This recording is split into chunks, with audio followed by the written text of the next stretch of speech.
Hi friends, అందరికీ good morning అండి. మనము ఏపీ డిఎస్సి 2025 ఇక చివరి దశకు వచ్చామండి. ప్రస్తుతము అభ్యర్థులందరూ కూడా కాల్ లెటర్స్ డౌన్లోడ్ చేసుకుని సర్టిఫికేట్స్ అన్ని సిద్ధంగా చేసుకుని ఆగస్టు 28వ తేదీన జిల్లా కేంద్రాలలో సర్టిఫికేట్ వెరిఫికేషన్కి వెళ్ళడానికి సిద్ధంగా ఉన్నారండి. కొంతమంది అభ్యర్థులు కామెంట్ సెక్షన్లో కొన్ని సందేహాలు అడగడం జరిగిందండి. నేను ఆ సందేహాలన్నీ ఒక పేపర్లో రాసుకొని వాటికి క్లారిఫికేషన్ ఇచ్చే ప్రయత్నము ఈ వీడియోలో చేస్తున్నానండి. ఇక్కడ నేను 20 క్వశ్చన్లకు 20 సమాధానాలు ఇస్తున్నానండి. అంటే ఇది జస్ట్ T20 మ్యాచ్ లాంటిదండి. మీకు 20 ప్రశ్నలు, వాటికి నేను క్లారిఫికేషన్ అనేది ఇవ్వడం జరుగుతుంది. మీరు ఈ వీడియోను పూర్తిగా చూసారంటే మీకు ఎటువంటి అనుమానాలు లేకుండా చాలా ధైర్యంతో మీరు సర్టిఫికేట్ వెరిఫికేషన్ ప్రక్రియను పూర్తి చేసుకోవచ్చండి. అందులో మొదటి ప్రశ్న, పోస్టుల ప్రాధాన్యత క్రమం మార్చుకోవచ్చా? కొంతమంది అభ్యర్థులు SGT, school assistant, EGT, PGT ఇలా రకరకాల పోస్టులకు సెలెక్ట్ కావడం జరిగిందండి. మీరు డిఎస్సి అప్లికేషన్ ఆన్లైన్లో సబ్మిట్ చేసేటప్పుడు మీరు ఏ పోస్టుకు ప్రిఫరెన్స్ ఇవ్వాలి అని ఆల్రెడీ సబ్మిట్ చేయడం జరిగిందండి. వీటిని మార్చుకునే అవకాశం ప్రస్తుతానికి లేదండి. కొంతమంది అభ్యర్థులు చాలా పెద్ద పొరపాట్లు చేశారండి. ఎలాంటి పెద్ద పొరపాట్లు చేశారంటే, వారు ఎస్జిటి, స్కూల్ అసిస్టెంట్ 2 పోస్టులకు ప్రిపేర్ అవుతున్నప్పుడు సాధారణంగా హయ్యర్ క్యాడర్ అయినటువంటి స్కూల్ అసిస్టెంట్ కు ఫస్ట్ ప్రిఫరెన్స్ ఇవ్వకుండా ఎస్జిటికి ఫస్ట్ ప్రిఫరెన్స్ ఇవ్వడం జరిగింది. ఇప్పుడు వాళ్ళు ఎస్జిటికి సెలెక్ట్ కావడం జరిగింది, స్కూల్ అసిస్టెంట్ కి సెలెక్ట్ కావడం జరిగింది. వీళ్ళకి పెద్ద నష్టం జరుగుతుంది. ఇలాంటి అభ్యర్థులు చాలా మంది ప్రభుత్వాన్ని రిక్వెస్ట్ చేస్తున్నారండి. అదే విధంగా టీచర్ ఎమ్మెల్సీలు కావచ్చు, టీచర్ యూనియన్స్ కావచ్చు, వీళ్ళందరూ కూడా ప్రభుత్వాన్ని రిక్వెస్ట్ చేస్తున్నారు. ప్రస్తుతానికైతే ప్రభుత్వము ఎలాంటి అవకాశం ఇవ్వలేదండి. అభ్యర్థులందరూ అడుగుతున్నారు కాబట్టి నా వ్యక్తిగత అభిప్రాయం ఏమంటే, బహుశా ప్రభుత్వము మానవతా దృక్పథంతో చివరి దశలో ఈ పోస్టుల ప్రాధాన్యత క్రమాన్ని మార్చుకోవడానికి అవకాశం ఇస్తుందని నేను నా వ్యక్తిగతంగా భావిస్తున్నానండి. ప్రస్తుతానికైతే ఇంకా అవకాశము ఇవ్వలేదండి. ఇదండి మొదటి ప్రశ్న. రెండవ ప్రశ్న, సర్టిఫికేట్ వెరిఫికేషన్ కు కాల్ లెటర్ వస్తే జాబ్ వచ్చినట్టయినా? 100% మీకు కాల్ లెటర్ వచ్చిందంటే జాబ్ వచ్చినట్టే అని అర్థమండి. కాకపోతే ఇక్కడ సర్టిఫికేట్ వెరిఫికేషన్ కు మీరు కాల్ లెటర్ డౌన్లోడ్ చేసుకుంటే అందులో ఏముంటుందంటే, మీరు సర్టిఫికేట్ వెరిఫికేషన్ కి అటెండ్ అయితే జాబ్ వచ్చినట్టు కాదని రాసిట్టారండి. కానీ 100% జాబ్ వచ్చినట్టే. వాళ్ళు ఎందుకు అలా రాశారంటే, ఒకవేళ మీ సర్టిఫికేట్స్ ఏమైనా ఫేక్ అయితే అలాంటి ఉద్దేశంతో అలా రాయడం జరిగిందండి. వీళ్ళు 1:2 ప్రకారం పిలవడం లేదండి. ఎంత అయితే పోస్టులు ఉన్నాయో అంతమంది అభ్యర్థులనే పిలుస్తున్నారు. కాబట్టి ఖచ్చితంగా మీకు కాల్ లెటర్ వచ్చింది అంటే అర్థము జాబ్ వచ్చినట్టే అండి. అందులో ఏమాత్రం అనుమానము లేదండి. మూడవ ప్రశ్న, కాల్ లెటర్ రాకపోతే జాబ్ రానట్టేనా? ఇది కూడా వెరీ వెరీ ఇంపార్టెంట్ క్వశ్చన్ అండి. కాల్ లెటర్ రాకపోతే జాబ్ రానట్టేనా? కాదండి. కొంతమంది అభ్యర్థులు 2 లేదా 3 ఉద్యోగాలకు ఎంపిక అయింటారు కాబట్టి వారు ఒక ఉద్యోగాన్ని ఎన్నుకొని మిగిలిన 2 ఉద్యోగాలు వదిలేస్తారు. కాబట్టి ఆ 2 ఉద్యోగాల కోసము కొంతమంది అభ్యర్థులు బార్డర్లో ఉండే వాళ్లకు మరొకసారి కాల్ లెటర్ రిలీజ్ చేయడం జరుగుతుంది. అలాంటి వాళ్లకు మళ్ళీ సర్టిఫికేట్ వెరిఫికేషన్కి వెళ్ళాలి. కాబట్టి ప్రస్తుతం కాల్ లెటర్ రాకపోయి బార్డర్ లో ఉన్న వాళ్ళు ఆశలు పెట్టుకోవచ్చండి జాబ్ వస్తుందని. అదే అండి మూడవ ప్రశ్న. నాలుగవ ప్రశ్న, సర్టిఫికేట్స్ ఆల్రెడీ అప్లోడ్ చేసిన వాళ్ళు మళ్ళీ చేయాలా? కొంతమంది డిఎస్సి అప్లికేషన్ సబ్మిట్ చేసేటప్పుడే ఆన్లైన్లో తమ వద్ద ఉన్నటువంటి అన్ని సర్టిఫికేట్స్ అప్లోడ్ చేశారండి. కొంతమంది అప్లోడ్ చేయలేదు. మరి ఆల్రెడీ అప్లోడ్ చేసిన వాళ్ళు మళ్ళీ చేయాలంటే అవసరం లేదండి. అప్పుడు ఎవరైతే అప్లోడ్ చేయలేదో వారు మాత్రమే అప్లోడ్ చేయాలండి. ఆల్రెడీ అప్లై చేసిన వాళ్ళు ప్రస్తుతం ఆధార్ కార్డు ఒక్కటే అప్లోడ్ చేస్తే సరిపోతుందండి. ఐదవ ప్రశ్న, నోటిఫికేషన్లో ఉన్న పోస్టుల సంఖ్య ప్రస్తుతం మారతాయా? మారవండి.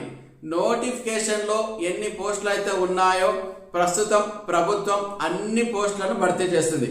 పోస్టుల సంఖ్య పెరగదు, తగ్గదు. ఒకవేళ కావలసినంత అభ్యర్థుల సంఖ్య లేకపోతే ఆ పోస్టులు అలాగే మిగిలిపోతాయండి. తర్వాత ఆరవ ప్రశ్న, వెరీ వెరీ ఇంపార్టెంట్ ప్రశ్న అండి. చాలా మంది అభ్యర్థులు అడిగినటువంటిది ఇది. గెస్టెడ్ ఆఫీసర్ చేత అటెస్టేషన్ మనం చేయించాలి కదండి జిరాక్స్ కాపీస్ మీద. వేటి మీద చేయించాలి, వేటి మీద చేయించకూడదు అనే సందేహం ఉందండి చాలా మందికి. నేను చెప్తానండి.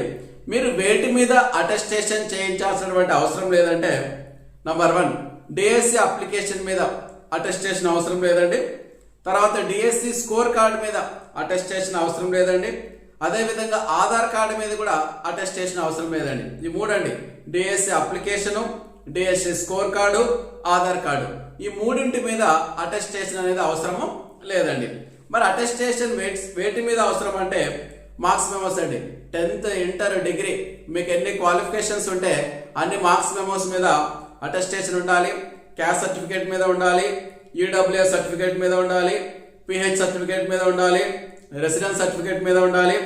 టెట్ మార్క్స్ మెమోస్ మీద కూడా ఖచ్చితంగా అటెస్టేషన్ ఉండాలండి. ఇక్కడ కొంతమంది అభ్యర్థుల దగ్గర ఒరిజినల్స్ లేవండి. ఒరిజినల్స్ లేకపోయినా పర్లేదండి, కొంతమంది మిస్ చేసుకుంటారు. మీ దగ్గర కనీసం జిరాక్స్ ఉన్నా కూడా ప్రభుత్వం యాక్సెప్ట్ చేసే అవకాశము ఉందండి. ఎందుకంటే వాళ్ళ దగ్గర మీకు ఎన్ని మార్కులు వచ్చాయనే డేటా వాళ్ళ దగ్గర ఉంది కాబట్టి. స్టడీ సర్టిఫికేట్ మీద చేయించాలి, పిఎస్ సర్టిఫికేట్ మీద చేయించాలి, సర్వీస్ సర్టిఫికేట్ అండి, అంటే ఎవరైనా డిఫెన్స్లో పనిచేసింటే వాళ్ళు చేయించాలి. ఎక్స్పీరియన్స్ అండి సర్టిఫికేట్, ప్రిన్సిపల్ పోస్ట్కి అప్లై చేసింటే వాళ్ళు కూడా దీన్ని ఖచ్చితంగా అటెస్టేషన్ చేయించాలి. తర్వాత ఆర్సీఐ అండి, ఆర్సీఐ అంటే రీహాబిలిటేషన్ కౌన్సిల్ ఆఫ్ ఇండియా అండి, ఈ సర్టిఫికేట్ కూడా ఉండాలి. ఇది ఎవరికంటే స్పెషల్ ఎడ్యుకేషన్ వాళ్ళకు మాత్రమేనండి. ఆ తర్వాత ఇవ్వండి, వీటి మీద సర్టిఫికేట్స్ మీద గెస్టెడ్ ఆఫీసర్ చేత అటెస్టేషన్ చేయించాలండి. నెక్స్ట్ 7వ ప్రశ్న అండి, టెట్ ఒరిజినల్ మార్క్స్ మెమోస్ లేకపోతే ఎలా? కొంతమంది అభ్యర్థుల దగ్గర టెట్ ఒరిజినల్ మార్క్ లిస్ట్ లేదండి. రిజల్ట్స్ వచ్చినప్పుడు కొంతమందికి మొదట్లో పోస్ట్లో రావడం జరిగిందండి. ప్రస్తుతం అయితే చాలా మంది అభ్యర్థులు ఆన్లైన్లో ప్రింట్ తీసుకోవడం జరిగిందండి, కేవలం బ్లాక్ అండ్ వైట్లో. అవి ఉన్నా సరిపోతాయండి, ఖచ్చితంగా ఒరిజినల్ ఉండాలని ఏం లేదు. మీరు ఆన్లైన్లో డౌన్లోడ్ చేసుకున్న సర్టిఫికేట్స్ కూడా సరిపోతాయండి. 8th క్వశ్చన్ అండి, గెస్టెడ్ ఆఫీసర్ అటెస్టేషన్ చేసిన సర్టిఫికేట్స్ పై డేట్ ఉండాలా లేదా అని. ఇలాంటి ప్రశ్న కూడా కొంతమంది అడుగుతున్నారండి. గెస్టెడ్ ఆఫీసర్ అటెస్టేషన్ చేసిన తర్వాత ఆ సర్టిఫికేట్స్ మీద డేట్ ఉన్నా పర్వాలేదండి, లేకపోయినా పర్వాలేదండి. కాకపోతే అవకాశం ఉంటే డేట్ వేయించుకునే ప్రయత్నం చేయండి, డేట్ లేకపోయినా ఏమి ఇబ్బంది అయితే లేదండి. 9వ ప్రశ్న అండి, ఎన్సిసి సర్టిఫికేట్ వల్ల లాభం ఏంటి? మీ దగ్గర ఎన్సిసి సర్టిఫికేట్ ఉంటే దానివల్ల ఏమీ లాభం లేదండి. డిఎస్సిలో ఎన్సిసి సర్టిఫికేట్ అనేది ఉపయోగపడదండి. తర్వాత అండి 10వ ప్రశ్న, అనవసర సర్టిఫికేట్స్ను మనం తీసుకెళ్లాలా, అప్లోడ్ చేయాలా అని. ఉదాహరణకు కొంతమంది, ఉదాహరణకు ఎస్జిటి పోస్ట్ తీసుకోండి. ఎస్జిటి పోస్ట్కు ఇంటర్మీడియట్ డిఎడ్ఆర్తో రాయొచ్చు కదండి. కొంతమంది డిగ్రీ చేసి ఉంటారు, పీజీ చేసి ఉంటారు, ఇవన్నీ అవసరం లేదు కదండి. ఇవన్నిటిని మీరు అనవసరంగా అప్లోడ్ చేయాల్సిన అవసరము లేదు. మీరు వెరిఫికేషన్కి వెళ్ళినప్పుడు తీసుకెళ్లాల్సిన అవసరం లేదు. కాకపోతే మీరు ఒకవేళ డిఎస్సి అప్లికేషన్లో మెన్షన్ చేసి ఉంటే ఖచ్చితంగా తీసుకెళ్ళండి. డిఎస్సి అప్లికేషన్లో మెన్షన్ చేయలేదనుకోండి, నాకు డిగ్రీ ఉంది, పీజీ ఉందని, అలాంటప్పుడు అవసరము లేదండి. తర్వాత 11వ ప్రశ్న అండి, బోనోఫైడ్ సర్టిఫికేట్ అవసరమా? ఈ బోనోఫైడ్ సర్టిఫికేట్ అనేది అవసరం లేదండి. మీరు కాల్ లెటర్ డౌన్లోడ్ చేసుకున్న తర్వాత చూడండి, ఎక్కడ కూడా బోనోఫైడ్ సర్టిఫికేట్ గురించి మెన్షన్ చేయడము జరగలేదండి. తర్వాత 12వ ప్రశ్న, ఓబీసీ సర్టిఫికేట్ చెల్లుతుందా? కొంతమంది బీసీఏ, బీసీడీఈ అభ్యర్థులు మా దగ్గర ఓబీసీ ఉంది, అది చెల్లుతుందా అని అడుగుతున్నారండి.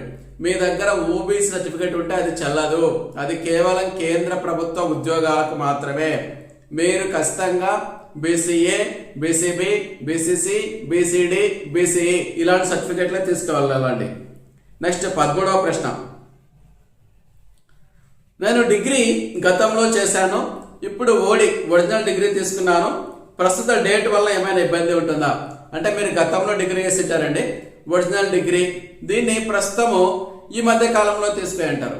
అలాంటప్పుడు దీని మీద డేట్, దాని మీద డేట్ వేరే ఉంటుంది కాబట్టి దానివల్ల ఏమి ఇబ్బంది లేదండి. మీరు ఒరిజినల్ డిగ్రీ ఎప్పుడు తీసుకున్నారు అనేది ముఖ్యం కాదండి, మీకు క్వాలిఫికేషన్ ఎప్పుడు వచ్చింది అనేది ముఖ్యమండి. తర్వాత అండి నెక్స్ట్ ప్రశ్న, 14వ ప్రశ్న, మార్క్స్ మెమోస్, ఒరిజినల్ డిగ్రీ రెండు అప్లోడ్ చేయాలా వద్దా? ఖచ్చితంగా రెండు చేయండి. మీ దగ్గర మార్క్స్ మెమోస్తో పాటు ఒరిజినల్ డిగ్రీ ఉంటే మార్క్స్ మెమోస్ను అప్లోడ్ చేయండి, అదేవిధంగా ఒరిజినల్ డిగ్రీని కూడా అప్లోడ్ చేయండి. తర్వాత 15వ ప్రశ్న, కొంతమందికి ఆధార్ కార్డులో మరియు మార్క్స్ మెమోస్ ఈ రెండింటిలో నేమ్ తేడా ఉందండి. వీటి గురించి ఏం వర్రీ కావద్దండి. మీ ఆధార్ కార్డులో నేమ్ ఎలా ఉంది వాళ్ళు పట్టించుకోరండి. వాళ్ళు చూసేది మీ 10th క్లాస్ మార్క్స్ మెమోస్ మీద ఎలా నేమ్ ఉందో అనేదే ఇంపార్టెంట్ అండి. తర్వాత 16వ ప్రశ్న very very very very important question అండి. జాబ్ వచ్చాక మేనేజ్మెంట్ మారవచ్చా? అంటే మీరు ప్రస్తుతము గవర్నమెంట్ స్కూల్ తీసుకున్నారనుకోండి, గవర్నమెంట్ నుండి జడ్పీకి రావచ్చా, లేదా గవర్నమెంట్ నుండి మున్సిపాలిటీకి రావచ్చా, మున్సిపాలిటీ నుండి జడ్పీకి పోవచ్చా, ఇలా మేనేజ్మెంట్ మారే అవకాశం ఉందా లేదా అనే డౌట్ చాలా మందికి ఉందండి. ఇది వెరీ వెరీ ఇంపార్టెంట్ అండి. అలాంటి అవకాశం లేదండి. మీరు ప్రస్తుతం మున్సిపాలిటీ స్కూల్లో ఈ రోజు జాయిన్ అయ్యారనుకోండి, ఈ డిఎస్సిలో ఇప్పుడు జాయిన్ అయ్యారనుకోండి, మీరు ఇక జీవితాంతం మున్సిపాలిటీ స్కూల్లోనే ఉంటారు. మధ్యలో మారే అవకాశం ఇవ్వరు. కాబట్టి బాగా ఆలోచించుకొని తీసుకోండి. మీరు ఒకవేళ ఇప్పుడు ఆశ్రమ పాఠశాలలో చేరారనుకోండి, మీ జీవితాంతం మీరు ఆశ్రమ పాఠశాలలోనే ఉండాలి. జిల్లా పరిషత్కు రాలేరు, మున్సిపాలిటీకి రాలేరు, గవర్నమెంట్ స్కూల్కు రాలేరు. ప్రస్తుతం మీకు ఎక్కడైతే అపాయింట్మెంట్ ఇస్తారో మీరు రిటైర్డ్ అయ్యే వరకు అక్కడే పనిచేయాలి. నెక్స్ట్ 17వ ప్రశ్న ఒకరికి ఎక్కువ జాబ్స్ వస్తే ఆ జాబ్స్ ను ఫార్వర్డ్ చేస్తారా నెక్స్ట్ డిఎస్సికి? ఇది వెరీ వెరీ ఇంపార్టెంట్ క్వశ్చన్ అండి. కొంతమంది 2-3 ఉద్యోగాలు సెలెక్ట్ అయి ఉంటారండి. ఒక ఉద్యోగాన్ని ఎన్నుకుంటారు, మిగిలినటువంటి 2 ఉద్యోగాలను నెక్స్ట్ డిఎస్సి ఫార్వర్డ్ చేయరండి. ప్రస్తుతమే మెరిట్ లిస్ట్ లో ఎవరైతే చివరిలో ఉంటారో వాళ్ళ తర్వాత కట్ ఆఫ్ తర్వాత వారికి ఇవ్వడం అనేది జరుగుతుందండి. ఇది చాలా మంచి పద్ధతి అండి. గతంలో అయితే ఫార్వర్డ్ చేసేవాళ్ళండి నెక్స్ట్ డిఎస్సికి. ఇప్పటికీ మనము 17 క్వశ్చన్స్ డిస్కస్ చేసామండి. తర్వాత 18వ ప్రశ్న ఓల్డ్ స్టడీ సర్టిఫికేట్స్ చెల్లుతాయా? ఏమి ఇబ్బంది లేదండి. స్టడీ సర్టిఫికేట్స్ పాతదా కొత్తదా అని చూడరండి. అది ఒరిజినల్ అయి ఉండాలి, దాని మీద అడ్మిషన్ నంబర్ ఉండాలి, సంతకం ఉండాలి. అంతేగాని మీరు 10 సంవత్సరాల క్రితం స్టడీ సర్టిఫికేట్స్ తీసుకున్నా ఇబ్బంది లేదండి. తర్వాత 19వ ప్రశ్న అండి ఆధార్ కార్డులోని డేటా ముఖ్యమా, 10th క్లాస్ మార్క్స్ మెమోస్లోని డేటా ముఖ్యమా? చెప్పాను కదండి, ఆధార్ కార్డులో డేటాకు 10th క్లాస్ మార్క్స్ మెమోలో డేటాకు పేరు కొంచెం తేడా ఉందనుకోండి, వారు ఆధార్ కార్డులో ఉండే డేటాను చూడరు. 10th క్లాస్ మార్క్స్ మెమో మీద ఏ డేటా ఉందో దాన్నే చూస్తారండి. చివరి ప్రశ్న 20వ ప్రశ్న ప్రైవేట్ స్కూల్లో చదివితే స్కూల్ రికగ్నిషన్ నంబర్ తీసుకోవాలా?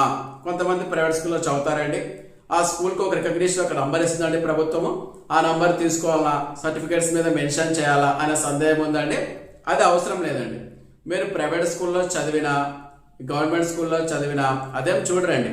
వాళ్ళు ఏం చూస్తారంటే మీరు స్టడీ సర్టిఫికేట్ సబ్మిట్ చేశారా లేదా, అవి ఒరిజినలా కాదా అని చూస్తారు. కానీ ఆ స్కూల్కు రికగ్నిషన్ ఉందా లేదా అని ప్రస్తుతం చూడరు, ఆ రికగ్నిషన్ నంబరు చూడరు. ఓకేనా ఫ్రెండ్స్, ఇవ్వండి సందేహాలు. ఇవి కాక మీకు ఇంకా ఏమైనా సందేహాలు ఉంటే మీరు కామెంట్ సెక్షన్లో కామెంట్ చేస్తే నేను నెక్స్ట్ వీడియోలో మిగిలినటువంటి సందేహాలను తీరుస్తూ మరొక వీడియోను పోస్ట్ చేస్తాను. ఓకేనా ఫ్రెండ్స్, ఈ వీడియో మీకు నచ్చినట్టయితే మా ఛానల్ సబ్స్క్రైబ్ చేసుకోండి. అదేవిధంగా ఈ కంటెంట్ను లైక్ చేయండి, హైప్ చేయండి. Thank you.